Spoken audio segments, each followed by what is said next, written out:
సభా సరస్వతికి నమస్సులు, ఆచార్య వర్యులకు నమస్సులు, నా సహాధ్యాయులందరికీ నమస్సులు.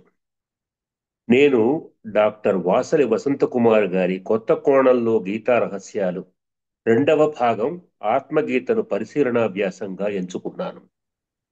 నా అర్హతలేమిటి అన్న ప్రశ్న ఉదయించింది. ప్రశ్న పుట్టిన చోట వెతికితే జవాబులు దొరుకుతాయి. నేను 1970లో మద్రాస్ విశ్వవిద్యాలయంలో ఎంఏ ఫిలాసఫీ పట్టభద్రుని అవటం, శ్రీ వాసలి వసంతకుమార్ గారు మా కుటుంబానికి సుపరిచితులు, సన్నిహితులు అవటం జరిగింది. ఎలా అంటే 1964లో మా తమ్ముడు రాజు, మన బాల వసంతుడు మద్రాస్ వెస్ట్ మాంబళంలోని శారదా మిడిల్ స్కూల్లో చదువుతున్నప్పుడు తరచుగా మా ఇంటికి వచ్చేవారు. మా చెల్లెలు కామేశ్వరి ఎంఏ తెలుగు ఎంఫిల్ మద్రాస్ విశ్వవిద్యాలయంలో చేస్తున్నప్పుడు వాసలి వారు ఎంతో సహకరించారు. వారి ముగ్గురు స్నేహబంధం స్వర్ణోత్సవ వేడుకలు కూడా చేసుకోవటం, అలాగే నాకు గుప్పెడు మిత్రలాభం కూడా కలగటం నా అదృష్టంగా భావిస్తున్నాను. ఆ చనువుతో నేటి విశ్వర్షి వాసలి నాటి నుండి మా కుటుంబానికి వసంతం అయ్యారు. రచయిత విశ్వర్షి వాసలి పరిచయస్తుడే. తెలిసినవాడైనంత మాత్రాన ఆయన రచనలపై విమర్శకుడిగా నాకు ఏమంత సాధికారత లభిస్తుంది? అతగాడు కాలేజీ మ్యాగజైన్లలో కవిత్వపు చిరుజల్లులు కురిపించినప్పుడు నేను అంతగా గమనించలేదు. అలనాడు వారు నాటిన బీజాక్షరాలు జ్ఞానబోధి వనాలైనాయి. అవి ఝరులై, ఏరులై, నదులై అన్ని సాహిత్య ప్రక్రియల్లో సంగమించి సంద్రమైనప్పుడు నేను ఒడ్డున నిలబడి వాటి లోతు కొలవాలనుకోవటం ఒక అసాధ్యమే కదూ. చెప్పండి. కానీ వాసలి వారి ఆత్మగీత ఎంచుకున్నప్పుడు ఆమూలాగ్రం చదివి ఆకళింపు చేసుకోవాల్సింది. మనం మానస సరోవరం సందర్శించాలనుకున్నాం అనుకోండి, కాలినడక వెళ్ళి తీరాల్సిందే, చూసి తీరాల్సిందే. మామూలుగా ఆ పెట్టండి, అనుభూతే వేరు. మారుస్తుందండి. మీరు ఎప్పుడు అనుకుంటున్నారు? అది ఆత్మానుభూతి అవుతుంది. ఆ ఆత్మానందాన్ని అవునండి, 27 ఉంటేనే బాగుంటుంది. వాసలి ఆత్మగీత నాకు అందించింది. ఆత్మగీత గ్రంథాన్ని చూడగానే అట్ట మీద చిత్రం, జగదాచార్యుడైన ఆ కృష్ణ భగవానుడు అర్జునుడికి జ్ఞానోపదేశం చేసే సంప్రదాయ చిత్రం ఆకర్షణీయంగా ముద్రించారు. ఈ చిత్రంలోని ప్రత్యేకత అభయమిస్తూ అర్ధనిమీలితంగా అర్జునుడిని చూస్తున్న కృష్ణుడిని తదేక ధ్యాసతో రెప్పవాల్చకుండా చూస్తున్న పాండవ మధ్యముడు ఒకరు విశ్వపురుషుడైతే మరొకరు అంతర్లీనమైన నరోత్తముడు. ఇలా ఒకరిని ఒకరు లోకాన్ని మరిచి చూసుకోవడంలోనే మొత్తం ఆత్మగీత రహస్యం అంతర్గతమై ఉంది. భగవద్గీత మూలంలోని 18 అధ్యాయాలు వాసిరి వారికి ఈ గీతలో ఉండవు. శ్రీ వాసిరి వారు ప్రతి శీర్షికకు పెట్టిన పేరు నిగూఢ రహస్యాలు చెప్పే సాలబంజికలు, వినూత్న గాథా సప్తశతుల్ని వల్లిస్తుంటాయి. శీర్షికలు ఎలా ఉంటాయంటే విషాద అంశ ఆత్మ ఉద్ధరణకే, కర్మబంధం నుండి జ్ఞానసిద్ధికి, ఉరిమిన శంఖం మెరిసిన విషాదం, ఆత్మ, జీవాత్మ, పరమాత్మ, మానసిక క్షేత్రం కురుక్షేత్రం కాకూడదు, నాటి ప్రాకృతిక కర్మలే నేటి స్వాభావిక సంస్కారాలు, యోగేశ్వర విశ్వరూప దర్శనం, సంసార జీవితం ద్వంద్వాతీతం కావాలి. ఇలా విషయ సూచికలోనే విశ్వర్షి వాసలి వారి తాత్విక సంతకం మన ముందు కనువిందు చేస్తూ ఉంటుంది. లోపలికి వెడితే పినిశెట్టి వారి వర్ణ చిత్రాలు సగం అర్థమై భావాతీతమై భగవద్గీతలా నిలిచిన మెటఫిజికల్ కళాశిల్పాలు. విశ్వర్షి వారి అంతర్నేత్ర దర్శనాలకు పినిశెట్టి వారి కొంచె విరజిమ్మిన ఆత్మ వెలుగులు. ఇక ప్రతి పుటలోని బ్లాక్స్ లో శ్రీ వాసరి వారి వాక్యాలకు సంక్షిప్త నిర్వచనాలుగా ఉంటాయి. తెలుగు భాష అంపశయ్యపై ఉందని కుమిలిపోయే భాషా ప్రియులందరికీ విశ్వర్షి గారి పదప్రయోగాలు మంత్రాక్షరాలై నిలుస్తాయి, ప్రాణవాయువు యంత్రాలై ఉంటాయి. వేదవ్యాసుల వారు పరిపూర్ణ వేదరాశిని ప్రణాళికాబద్ధంగా విభజించి 4 వేదాలుగా అందించినట్లు వాసలి వారు భగవద్గీతను 4 భాగాలుగా విభజించి విశ్వర్షి బిరుదును మరొక్క మారు సార్థకం చేసుకున్నారు. మొదటి 3 భాగము ఇహానికి ఉపకరిస్తే, రెండవది 4వ భాగము ఆత్మ విద్య, యోగిక విద్యకి రహస్యాల్ని మనకి ఆవిష్కరిస్తాయి. మూలంలోని విశేషాలు ఎంత నిగూఢమో విస్తారమో వీరి విశ్లేషణ కూడా అంతే రహస్య సమ్మేళనంగా ఉంటుంది. శైలి లయాత్మకమైనట్టుగా కాస్త నారికేళ పాకంగా అద్దినట్టుగా సాగుతుంటుంది.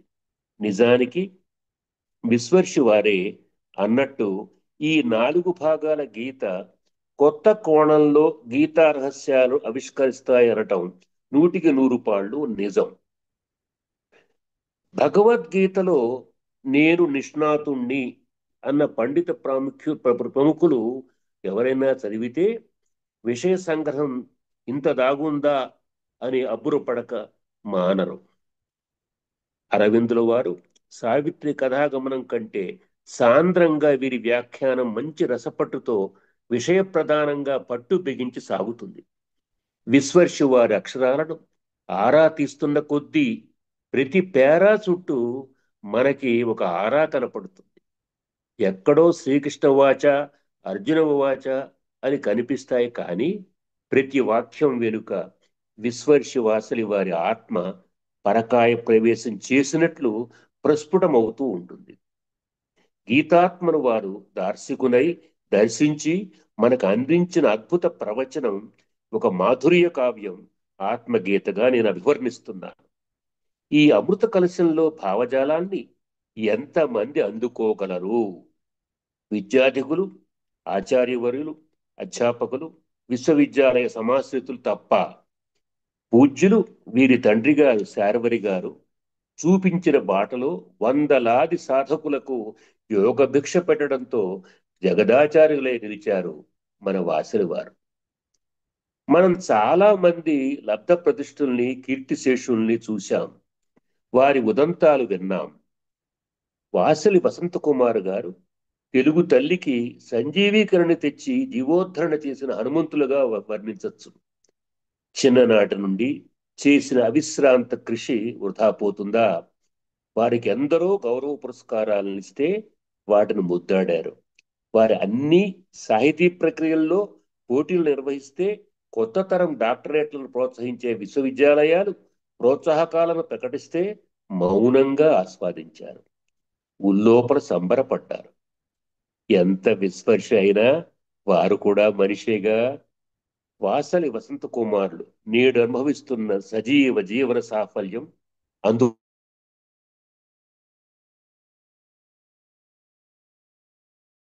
వాక్యాలతో నా పరిశీలన మొదలెడతాను. మోహం మృతం కావటానికి, స్మృతి స్థితం కావటానికి శ్రీకృష్ణుడు 18 అధ్యాయాల గీతోపదేశం చేశాడు. అర్జునుడికి, మనకి. ఇది వారి పుట 438లో వర్ణించబడింది. జీవితానికైనా జీవన యోగానికైనా విషాదం నేపథ్యమే తప్ప అదే సర్వం సర్వస్వం మనకి కారాదు. పుట 290.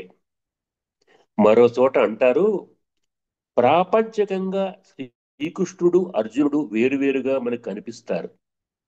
ఆత్మికంగా అర్జునుడు కృష్ణుడు అభిన్నులు కారు. భిన్నత్వంలోనే ఏకత్వం, ఏకత్వంలోనే భిన్నత్వం. ఎత్తుగడలో వాసలి వారు అంటారు, డిప్రెషన్లో కూరుకుపోతే ఆత్మహత్య వైపు మనసు పరుగులు తీస్తుంది. అయితే ఆ సెల్ఫ్ డిప్రెషన్ నుండి బయటపడి విచక్షణతో జీవన ప్రయాణం ప్రారంభిస్తే ఒక సెల్ఫ్ రెవల్యూషన్ సాధ్యమవుతుంది. పుట 290. ఈ వాక్యాలు చదివిన తర్వాత వాసలి గారి కొత్త కోణంలో గీతా రహస్యాలు రాయటానికి గల లక్ష్యం నా కళ్ళ ముందుకొచ్చింది. ఎంతో బాధ్యతతో తమ భావాలను భగవద్గీతకు అన్వయించుకుందాం అనిపించింది. అసలు రహస్యం విశ్వర్షి వారు గీతలోని అన్ని కోణాల్లో నేటి సామాన్యుణ్ణి నిలపటం, విశదీకరించటం. మరో విశేషం, కొన్ని విషాదాలకి అపోహలు, భ్రాంతులే కారణమంటారు. ఈ శూన్యత, న్యూనత తొలగించేది ఆధ్యాత్మిక గురూపదేశమే అంటారు. మన విశ్వర్షి ఉవాచ. అదే జగద్గురు అర్జునుడిని అడ్డుపెట్టుకుని మన అందరికీ ఇచ్చిన సందేశం. విషాదంతో మొదలైన ప్రయాణం ఆత్మయోగం వైపు పయనించింది వాసలి వారి ఆత్మగీతలో. అన్ని విద్యల్లోకి సంక్లిష్టమైనది, దుర్లభమైనది ఆత్మ విద్య. ఇంద్రియ సుఖాలు, భోగాలు, గెలుపులు, ఓటములు దేహపరంగా ఇహానివి, ఇవన్నీ అసత్తులే. భౌతికమైన అసత్తులను, భోగాలను వీడేందుకు ఉన్న దారి ధ్యాసను అంతర్గతం చేసుకోవటం అన్నది కృష్ణవాచగా వాసలి వారి ప్రబోధించారు. శోకం, భ్రాంతి అనేవి అజ్ఞానం వల్ల వస్తాయి. వీటిని అధిగమించే మార్గం జ్ఞాన మార్గం అంటారు గీతాచార్యులు. ఆత్మ జ్ఞానం దిశగా ప్రయాణం చేసేటప్పుడు మనం వినేది అంతరాత్మ, పరమాత్మ అనే మాటలు. మొదటిది దేహావరణతో ఉంటే రెండవది విశ్వంభరంగా ఎదిగి ఉంటుంది. రెండూ ఒకటే. విస్తారమైన ఆత్మ ప్రయాణంలో జీవితం ఒక్క మజిలి, ఒక్క చిరునామా అంటారు విశ్వర్ష వాసరి.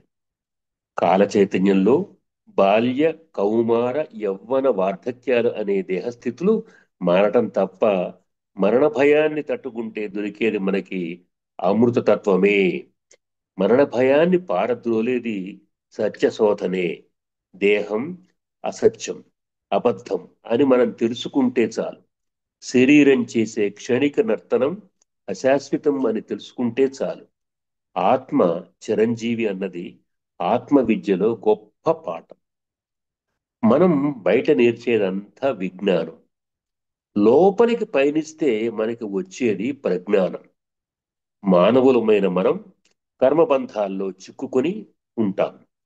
ఫలితాల కోసం అరులు చాస్తూ కర్మలు చేయటం కాదు, కర్మఫల ముక్తికి ప్రయత్నించాలి. దేహం ఉన్నంత వరకు కర్మలు చేయాల్సిందే.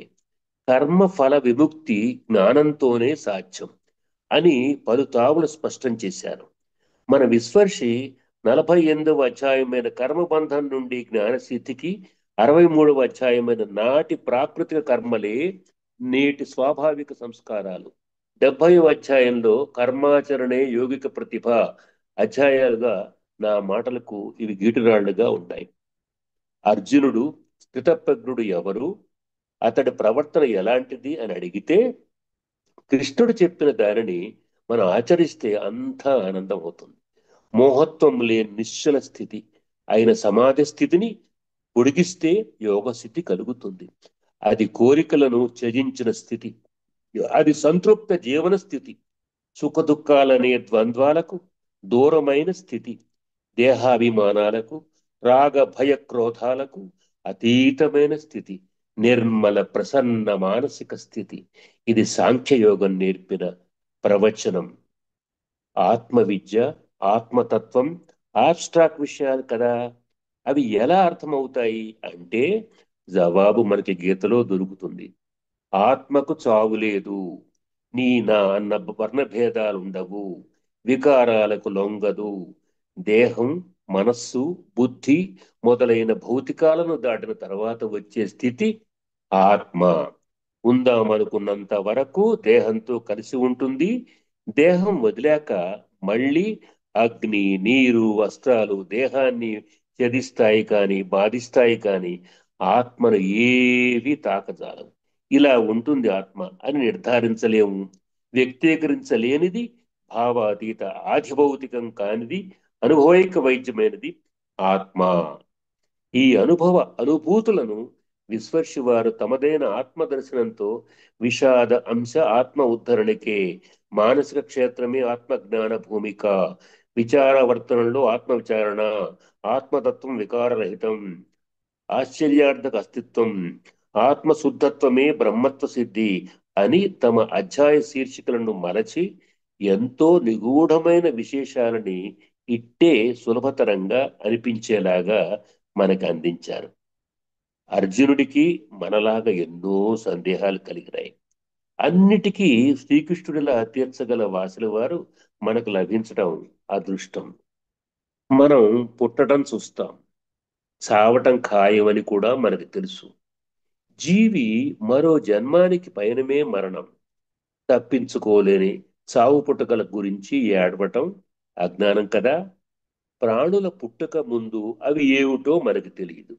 అవ్యక్తాలు పుట్టాక కనిపిస్తాయి, పోయాక ఎక్కడుంటాయో ఏమవుతాయో తెలియదు.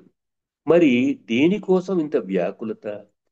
భౌతిక ఆకర్షణలు, వికర్షణలు దేహానికి మాత్రమే, ఆత్మకి కాదు. ఆత్మకు చావు లేదు. అచలం, అవ్యక్తం, అవికారం, అక్షయం. ఈ ధోరణిలో వాసలి గారి ఆత్మగీత వివరణ 3 గంటల సినిమాని మనకు ఒక చిన్న షార్ట్ ఫిల్మ్ లాగా అందంగా, అద్భుతంగా ఆవిష్కరిస్తుంది. ఈ అద్భుతమైన సినిమాకు మరో 4 కథలు జోడించారు.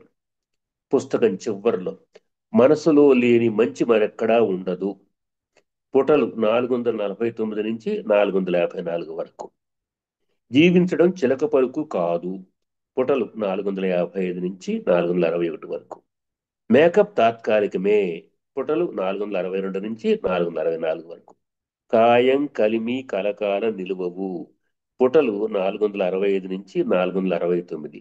కథాగీతలుగా అనుబంధం కావటం వాసలి వారి సృజనాత్మకు, కథనాత్మకతకు, ఆత్మగీత భాగానికి ఈ కథాగీత మనకు గొప్ప హైలైట్గా ముగించారు. గీతా రహస్యాలలో వాసలి గారంటారు, మన దేహానికి అవసరాలు తీర్చుకునే వాతావరణం ఉన్నా మనస్సును చైతన్యం వైపు మళ్లించాలి. ఏకాకై ఎక్కడికో వెళ్ళి ముక్కు మూసుకు కూర్చోవలసిన పని లేదు. కోరికల వలయం నుంచి మనల్ని మనం రక్షించుకుంటే చాలు. నేను నాది అనే గోల నుంచి క్రమేపీ తప్పుకుని పరతత్వాన్ని వెతుక్కోవాలి. అలా మనసుకు మనం తరిఫీదు ఇవ్వడమే యోగం. అది అలౌకిక కర్మయోగం. గీత చెప్పే కర్మాచరణ అంత మానవ చైతన్య భూమికనే, మానవ చైతన్యం భ్రమాన్వితం కాకూడదని చెబుతుంటుంది గీత. పుట 438లో వాసలి వారు స్థిరవ వాచ. మన జీవితం భౌతిక సుఖాలతో శోభాయమానంగా ఉండాలి కదా. అలా ఉంటూ ఆది భౌతికత్వం దాటి దివ్యత్వం పొందడం ఎలా? అర్జునుడు అడిగేవాడు. ఆ కృష్ణ పరమాత్మ చెప్పేవాడులా కనిపించిన రెండు తత్వాలు ఒక్కటే.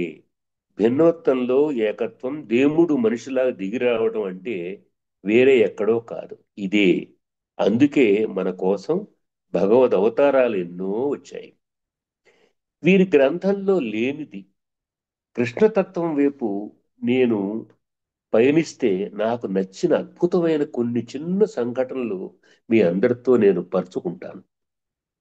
బాలకృష్ణుడు సాటి గోప బాలకులతో కలిసి ఎంగిలి చలుదులు ఆరాధించటం, వారిలో మమైకమై ఆడటం, ఆనంద పారవస్యంతో వారిని ముంచెత్తటం యజ్ఞభోక్తికి అవసరమా అండి?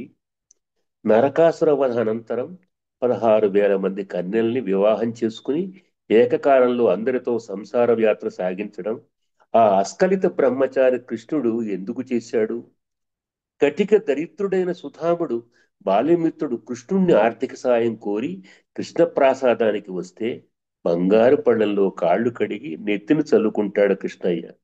అడగక్కనే ఐశ్వర్య భోగాలిస్తాడు. కృష్ణ కారుణ్యానికి తారతమ్యాలు ఉండవు. మానవాత్మలోకి ప్రత్యేగాత్మ వచ్చి మమేకమవటం అంటే ఇదే. అనేకం ఏకమవటం, ఏకం అనేకమవటం నిజమైన అనుష్ఠాన అద్వైతం. మూలం నుండి విడిపడ్డవి ఆది పురుషుణ్ణి చేరి తీరాల్సింది. వాసులు వారు అన్నట్టు ఘోషించిన సముద్రం ప్రశాంతత మళ్ళీ పొందాల్సిందే. విశ్వర్షి వాసుల వారి వాక్య. మనస్సు గుర్రంలా పరుగులెడుతుంది. పట్టాభి మెల్లగా గారు మనసును పట్టాభి గారు అంతర్గత ముఖంగా పట్టాభి గారు ఆపుదాం అక్కడ. మీ పేపర్లు ఓకే. అడ్డొస్తున్నాయి మాకు. ఓహో, సారీ సారీ సారీ, ఇక్కడ ఇక్కడ కట్ చేద్దామండి. ఇక మళ్ళీ మళ్ళీ మళ్ళీ ఈ కంటిన్యూ బ్యాక్ మనం. బ్యాక్ ఒక పేర వెళ్దాం. Back pant. రైట్ అండి, సారీ అండి. చూడు ఎక్కడ దాకా వచ్చింది, చూడు ఒకసారి చెక్ చేసుకో. చూసుకోవచ్చా? ఆడియో బాగానే ఆ? ఉంది కదా? సర్లే. ఆడియో బాగానే ఉంది కదా? బ్యూటిఫుల్ గా ఉంది అసలు. ఈ పేపర్లు అడ్డొచ్చాయని ఆపాను, లేకపోతే ఆపేవాడిని కాదు నేను. Okay okay. ఎక్కడి నుంచి చేద్దామంటే, ఆ, గ్రంథతత్వంలో లేని కృష్ణతత్వం లక్ష్యం అద్భుత కథనం చూసారు, అక్కడి నుంచి స్టార్ట్ చేయండి. ఆ, అదేనండి. ఆ సరేనండి. పేపర్లు అడ్డొచ్చేసాయి బాగా ఫుల్. ఉమ్. ఇంకా కూడా వస్తాం చూడండి, మీకు మీ ఇమేజ్ మీకే అనిపిస్తుంది చూస్తే. సరే, రెట్టి పెడతానండి. కొంచెం కిందకి. ఆ, సరే సార్. స్టార్ట్ చేద్దామా? చాట్ చేద్దామండి. ఓకే. గ్రంథంలో లేనిది, కృష్ణతత్వంలో నాకు బాగా నచ్చిన చిన్న అంశాలు మీ అందరితో పంచుకుంటాను. బాలకృష్ణుడు సాటి గోపాల బాలకులతో కలిసి ఎంగిలి చదువులు ఆరగించటం, వారిలో మమైకమే ఆడటం, ఆనంద పారవస్యంతో వారిని ముంచెత్తటం యజ్ఞభోక్తైన వానికి అవసరమా? నరకాసుర వధ అనంతరం 16,000 మంది కన్యల్ని వివాహం చేసుకుని ఏకకాలంలో అందరితో సంసార యాత్ర సాగించటం ఆ అస్ఖలిత బ్రహ్మచారి కృష్ణుడికి ఎందుకు చేశాడంటారు? కటిక దరిద్రుడైన సుధాముడు బాల్యమిత్రుడు కృష్ణుణ్ణి ఆర్థిక సహాయం కోరేందుకు కృష్ణప్రాసాదానికి వస్తే బంగారు పళ్ళెంలో కాళ్ళు కడిగి నెత్తిన చల్లుకుంటాడు కృష్ణయ్య. అడగకనే అష్టైశ్వర్య భోగాలిస్తాడు. కృష్ణ కారుణ్యానికి తారతమ్యాలు, అడ్డు అడుపులు ఉండవు. మానవాత్మలోకి ప్రత్యేగాత్మ వచ్చి మమేకమవటం అంటే ఇదే. అనేకం ఏకమవటం, ఏకం అనేకమవటం, నిజమైన అనుష్ఠాన అద్వైతం అంటే ఇదేనండి. మూలం నుండి విడిపడ్డ ఆదిపురుషుణ్ణి చేరాల్సింది, ఘోషించిన సముద్రం ప్రశాంతత పొందాల్సింది అంటారు మనం విశ్వర్షి వాసలి గారు. మనస్సు గుర్రంలా పరిగెడుతుంది. మెల్లగా మనస్సును అంతర్గతముఖంగా మళ్లిస్తే సంకల్పాల దూరం అవుతాయి. సంకల్పాలు లేకపోతే అసలు కర్మలే పుట్టవు. ఇంద్రియాల్ని అదుపులో పెట్టుకుని బుద్ధిని స్థిరంగా ప్రాణశక్తిగా సహస్రారం వైపు చేరవేయాలి. ధ్యాస నిమగ్నమైతే అంత ఆనందమే, అంత బ్రహ్మానందమే. మనల్ని తట్టి నిద్రలేపే సందేశం వారి పుస్తకంలోంచి మరొక్కటి ప్రస్తావిస్తాను. మానవులు సాగించే జీవన సంసారం యోగం. ఈ యానంలో ఎవరిని వారే బాగు చేసుకోవాలి, వారిని వారే ఉద్ధరించుకోవాలి. అంటే మనకు మనమే మిత్రులం అవ్వాలి. సత్కార్యాలు చేస్తున్నప్పుడు ఉన్నతికి చేరతాం. మనకి మనం శత్రువులు అయితే పిచ్చి పనులు చేసి పడిపోతూ ఉంటాం. దీనికి అంతఃశత్రువులైన కామ క్రోధ మద మత్సర్యాలే కారణాలు. ప్రపంచ సంపదలు ఇంకా పోగు చేసుకోవాలి, ఇంకా పోగు చేసుకోవాలన్న తపనతో అరులు చాచక ప్రశాంత మనస్సుతో ధార్మికంగా బతకాలి. అప్పుడే మన జీవాత్మ యోగాత్మగా పరిణమిస్తుంది అంటారు ఆత్మాచార్యులు మన వాసలి వారు. డాక్టర్ వాసలి వసంత కుమార్ గారు కర్మ, భక్తి, జ్ఞాన యోగాల గురించి తమ కొత్త కోణంలో గీతా రహస్యాలు 4 భాగాల్లోనూ సరికొత్త నిర్వచనాల్ని గ్రంథస్థం చేశారు. పరమాత్మ తత్వాన్ని ఆకళింపు చేసుకుని అందుకునే సాధనమే కర్మయోగం. చూశారండి, కర్మయోగం మొత్తాన్ని ఒక్క వాక్యంలో ఎంత నిక్షిప్తం చేశారు. సర్వభూతాత్మక ఆత్మ పరమాత్మ అని పరిగణించడం భక్తి యోగం. సర్వభూతాత్మక ఆత్మ పరమాత్మే అని పరిగణించడం భక్తి యోగం. ప్రాపంచికంగా వ్యవహరిస్తూ పరమాత్మ మన వర్తనాన్ని మూలంగా గుర్తించి జీవించడమే జ్ఞానయోగం. ఇలా ఎన్నో ఎన్నో ఎన్నెన్నో ఉత్కృష్టమైన భావనల్ని క్లుప్తంగా చెప్పగలరు మన వాసలి వారు. చరాచర సృష్టిలో భిన్నత్వాన్ని చూస్తాం. యోగ సాధనే ఈ భిన్న భావనను తొలగించగలదు. ఏకాత్మ దర్శనంతో భౌతిక దృశ్యాలు అదృశ్యమై అధిభౌతిక దర్శనమవుతుందన్నది వారి పరిశోధన. యోగ సాధన అంత సులభమా? దానికి ముఖ్యంగా అవరోధాలు ఏమిటి? యోగమాయ. ఆత్మని కనపడనీయనిది మాయ. మానవాత్మకు పరిమితమై ఆత్మ సాక్షాత్కారాన్ని అడ్డుకునేది మాయ. మొదటి అవరోధాలు కనిపించిన మాయను దాటాలి. మాయను ఛేదిస్తే ఆత్మయోగాన్ని అందుకోగలం, బ్రహ్మానంద ప్రాప్తిని పొందగలం అంటారు. సాధక జీవన విధాన లక్షణాలు ఎలా ఉంటాయి అనే ప్రశ్నకు జవాబుగా, ఇష్టాయిష్టాలకు అతీతులై భౌతిక కర్మలను అధిభౌతికత్వానికి సర్వసమర్పణ చేస్తున్న వారుగా ఉండాలని నిశ్చయించారు. కర్మయోగానికి, సన్యాస యోగానికి లక్ష్యం ఒక్కటే, అదే మోక్ష సాధనం. సాధారణ మానవునికి ఒక సందేహం తప్పకుండా వస్తుంది. మనం గత జన్మలోని స్వాభావిక సంస్కారాలు మన ఇప్పటి గతిని నిర్దేశిస్తాయి కదా. మనల్ని నడిపేది కర్మ సిద్ధాంతం అనే భ్రమలో ఉంటాం కదా. మరి మనం స్వతంత్రులమా, అస్వతంత్రులమా? ఎలా ఉండాలి? దీనికి కారణం ఏమిటి? బుద్ధి వికసిత జీవనం గతిని మార్చుకుని స్వతంత్రం మనకి లేదా? ఈ ప్రశ్నకి చక్కని సమాధానం మనకి గీతలో లభిస్తుంది. నిష్కామ భావనతో యోగమయ జీవనాన్ని గడపడం కర్మయోగం. నిష్కామ భావనతో యోగమయ జీవనాన్ని గడపటం కర్మయోగం. అంటే మట్టిని బంగారాన్ని సమానమైన దృష్టితో చూడటం, బ్రహ్మజ్ఞానుల్ని జంతువుల్ని సమానంగా గౌరవించడం అనే అలవాటు వల్ల వర్తమానంలో ఉండే దోషాలన్నీ హరిస్తాయి. ఇదే నైష్కర్మ్య సిద్ధి. ఇది లోకహితకారి కూడా. దోష నివృత్తితో ప్రవృత్తులు మార్చుకోవటం మన చేతిలో పనే. కర్మాచరణ సాధకుని ప్రధాన లక్ష్యమైనప్పుడు పరుగులెత్తే మనసు దూకుడు ఆపడం ఎలాగూ? దీనికి సమాధానం భగవద్గీత చెబుతుంది. ముందుగా మన సంకల్పం పరమాత్మకు విన్నవించుకోవాలి. అన్నీ ఆయనకే వదిలేయాలి. అభ్యాసం దారిన పడి కొద్దిగా కుదురు పడుతూ ఉంటుంది. స్థిరచిత్తంతో నిరంతర అభ్యాసంతో సాధ్యపడుతుంది. ఇక్కడ కృష్ణ భగవానుడు సూచించిన రెండో చిట్కా వైరాగ్య భావనను కూడా డాక్టర్ వాసలి గారు తమ యోగిక ప్రజ్ఞలో సలీలం చేశారు. అభ్యాసం భక్తితో ముడిపడి ఉంటుంది. ఆరాధన భక్తితో కలుస్తుంది. సగుణారాధనలో యోగం సిద్ధించడం ఒక మార్గం. పరమాత్మ పురుషాత్మతత్వం వివరిస్తూ తనని అశ్వత్థ వృక్షంతో పోల్చుకుంటాడు. ఓడలు, వేళ్ళు కల్పించనంతగా విస్తరిస్తాయి. పదార్థ జగతిని నింపుతానంటాడు ఆత్మ. నిజాత్మ పరమాత్మను చేరటానికి ముందు మెట్టు విగ్రహారాధన కలిగిన భక్తి. ఇది సులభం. ఇలా ప్రార్థిస్తూ ఉంటే మనలో ఉండే భేదభావనలన్నీ తొలగిపోయి జ్ఞానం పొడసూపుతూ ఉంటుంది. మెల్లగా బంధాలు వదులుతాయి. అమర స్థితి వచ్చే నిస్వార్థ కర్మ మార్గం అలవాడుతుంది. నేను, అహం తొలగిపోతే అంతర్గతంగా ప్రకాశించే ఆత్మ స్వరూపాన్ని మనం దర్శించుకోగలుగుతాం.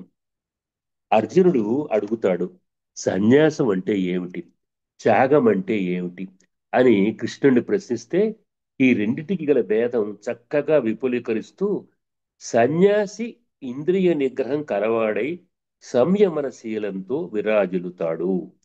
నిత్య సమాధి స్థితిలో ఉండి కూడా సమాజ హిత కార్యాలు నిర్వర్తిస్తాడు.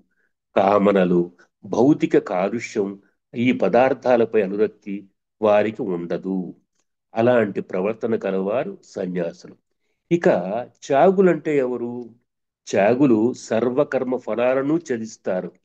కర్మ ఫలాల్ని త్యజిస్తారు. అధిభౌతిక మోక్షం తప్ప ఏది వాంఛించరు.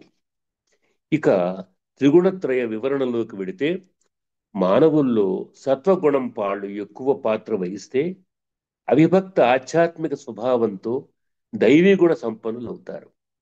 రజోగుణం ప్రేరేపిస్తే ఏమవుతుంది? ఆత్మను అభిన్నంగా చూడక చిరంజీవత్వం, శాశ్వతత్వం కోరుకొని డాంబిక జీవనాన్ని పొందుతాడు. తమో గుణం పరమ ప్రమాదకరం. అల్పజ్ఞత, అజ్ఞానం, అలసత్వం, మాయలు కమ్మేసి దైహిక సంపదలు పోగు చేసుకోవాలని నానా పాట్లు పడి పతనమైపోతూ ఉంటారు. ఈ అసుర గుణంతో క్రిమికీటకాల జన్మలెత్తుతారు. అన్నింటికన్నా శోభస్కర గుణాతీత స్థితి ఏమి రావాలి అంటే మనకి సంపూర్ణమైన సాత్విక గుణం కావాలి. భగవద్గీతలో ఆత్మవిద్యా బోధనలో ముఖ్య భాగమైన విశ్వవిభుని విశ్వరూప విన్యాసం నాకు ఎంతో ఇష్టమైన భాగం ఇది. ఐశ్వర్య అలౌకిక ఆత్మదర్శనం, సర్వాత్మ స్వరూపాన్ని దర్శించారు. ఎవరికైనా ఎప్పుడైనా అర్హత కలిగించి చూపించగలిగేవాడు ఎవరయ్యా అంటే ఆ పరమాత్మకే అది తగు. దేవతలకు మునులకు దొరకని అపూర్వ యోగం. కర్మ చక్షువులు చూడజాలని దివ్య చక్షువులిచ్చి అర్జునుడికి చూపించిన భవ్య రూపం వారి విశ్వరూపం. ఎన్నో ముఖాలు, ఎన్నో చేతులు, ఎన్నో తలలు, దివ్యాస్త్రాలు, దివ్య పరిమళాలు, జగత్తులన్నీ కలబడి ఒదిగినట్లు, విడిపొడిపై తొలకలైనట్లు, విస్తరిల్లినట్టు పరమ భీకర రూపంలో కనపడింది. నోటిలోనికి మిడుతల్లాగా భీష్మ ద్రోణ కౌరవ పరివారం పరుగులిడి నలిగి మసైనట్టు చూశాడు అర్జునుడు. ఋషికేశుణ్ణి చతుర్ముఖ రూప దర్శనం చూడ వేడుకున్నాడు. శాంతాకార దర్శనం లభించింది. అర్జున, నా యోగ శక్తితో తేజోమయ రూపం నీకు గోచరించింది. వస్తు వ్యామోహాలు వీడి కోరికలు పరిత్యజించి ప్రేమతో అనన్య భక్తితో సతతం నన్ను స్మరిస్తే అఖండ సాక్షాత్కారం తథ్యమని హామీ ఇస్తాడు కృష్ణ పరమాత్మ. నన్ను ఎంతగానో ఆకర్షించి మనస్సుకు హత్తుకుపోయిన డాక్టర్ వాసలి వారి మహావాక్యాల్ని కొన్ని ప్రస్తుతిస్తారు. కృష్ణ ప్రవేశంతో, కృష్ణోపదేశంతో కురుక్షేత్ర కురుక్షేత్ర రంగం భౌతికాన్ని దాటిపోయి మానసికాన్ని ఆక్రమించింది. అర్జునుడిని తాత్విక క్షేత్రం చేసింది. పోరు భూమి విజ్ఞాన పుస్తకమైంది. సురులు అసురులు ప్రవృత్తి ప్రస్తావిస్తూ అంటారు విశ్వర్షి, మానవాత్మ మహాత్మగా పరిణితి చెందాలంటే దైవీ ప్రవృత్తి ఉన్నవారు మాత్రం తేజస్సులవుతారు. ఇంద్రియ నిగ్రహం, అంతఃకరణ శుద్ధి, శౌచం, సదాచారం, సత్యవ్రతం ఆచరించేవారు దైవీ గుణాల వర్గం వారు. రాక్షస ప్రవృత్తి గలవారి ఆశలు కోకొల్లలుగా ఉంటాయి. కామక్రోధాలతో తలమునకలై అన్యాయార్జన చేస్తూ సంపదల కొరకు వెంపర్లాడుతూ దర్పాలతో పరుగులుడి పతనమవుతూ ఉంటారు. ఈ దైవీ గుణాలకు మాత్రం అలవర్చుకున్న వారు ఆత్మజీవులం ఆత్మజీవులమవుతాం. చెడు చెడే, మంచికే ఎప్పటికైనా గెలుపు ఉంటుందని మనం అందరికీ తెలుసుకోవాలి. గీతా పరిశీలన ప్రస్థానంలో ఆఖరి ఘట్టానికి వచ్చాం. ఆత్మగీత యౌగిక గీతనే. మానవ దేహంతో అక్షర జ్ఞానంతో ఆది మూలాలను తాకలేం. ముక్కోటి దేవుళ్లకు మహర్షులకి అర్థం కానిది ఆది పరాస్వరూపం. రాగభావ ప్రపంచం విడిచి ఎదిగిన విరాగికి పరమాత్మ సాక్షాత్కార సుఖం శాశ్వతంగా దొరుకుతుందంటారు మన వాసలి వారు. ఏ వికారాలు లేని విజ్ఞానపు ప్రయాణంతోనే సాధ్యమంటారు మన వాసలి వారు. పరమాత్మ విభూతులు అర్థం చేసుకుంటే చాలదు, యోగ మార్గాన ఆత్మ పరమాత్మల సంగమాన్ని సమాశ్రయించమంటారు విశ్వర్షి వాసలి వారు. యోగిక దర్శనంతో పరమాత్మ ఆవిష్కారం సాధ్యమంటారు మన విశ్వర్షి. నేను ఆత్మగీత ఆఖరి పేజీ చదివేశాక పిసి సర్కారు వారి ఇంద్రజాల ప్రదర్శన చూసి బయటికి వచ్చినప్పుడు మనకు కలిగే అనుభూతి నాకు కలిగింది. కృషి ఉంటే మనుషులు ఋషులవుతారు, మహాపురుషులవుతారు అన్నాడు ఒక సినీ గేయ కవి. డాక్టర్ వాసలి వారి కృషి క్షణ ప్రవర్తమానమై విశ్వర్షణ చేసింది. కృషి స్ఫూర్తివంతమై మూర్తివంతమైతే అబ్దుల్ కలాం అయినట్లు డాక్టర్ వాసలి వారి కలం ఎంతో బలం కలిగింది. వారి సర్వకాలీన సాహిత్య ప్రక్రియల్లో ప్రతి దాంట్లో ప్రస్ఫుటించింది. వీరి బహుముఖ విఘ్నత ప్రతి వ్యాసంగంలో సఫలీకృతమైంది. విశ్వర్షలోని ఆచార్య కోణం మరింత బలోపేతం ఇంకా కావాలన్నది నా ఆకాంక్ష. కేంద్ర సాహిత్య అకాడమీ వారు, జ్ఞానపీఠం వారు తెలుగు అక్షరాలకు పెద్దపీట వేద్దామన్న సత్సంకల్పం కలిగితే డాక్టర్ వాసలి వసంత కుమార్ గారిని విజ్ఞాన పీఠం ఎక్కించాల్సిందే. కొత్త కోణంలో గీతా రహస్యాలకు జ్ఞానపీఠ పురస్కారం ఇచ్చి తీరాల్సిందే. ఆ రోజు కోసం, మన వసంతుడి కోసం ఆనంద బాష్పాలు నేను కొన్ని దాచుకుంటాను. ఈ నా వ్యాసంగానికి ఒక చిన్న పేరు పెట్టుకోవాలిగా. అందుకోసం మానవత్వం ప్లస్ దివ్యత్వం ప్లస్ విశ్వత్వం ఈజ్ ఈక్వల్ టు ఆత్మతత్వం. మానవత్వం ప్లస్ దివ్యత్వం ప్లస్ విశ్వత్వం, ఈ మూడు కలిస్తే మనకి లభించేది ఆత్మతత్వం. సోమస్తు. స్వస్తి.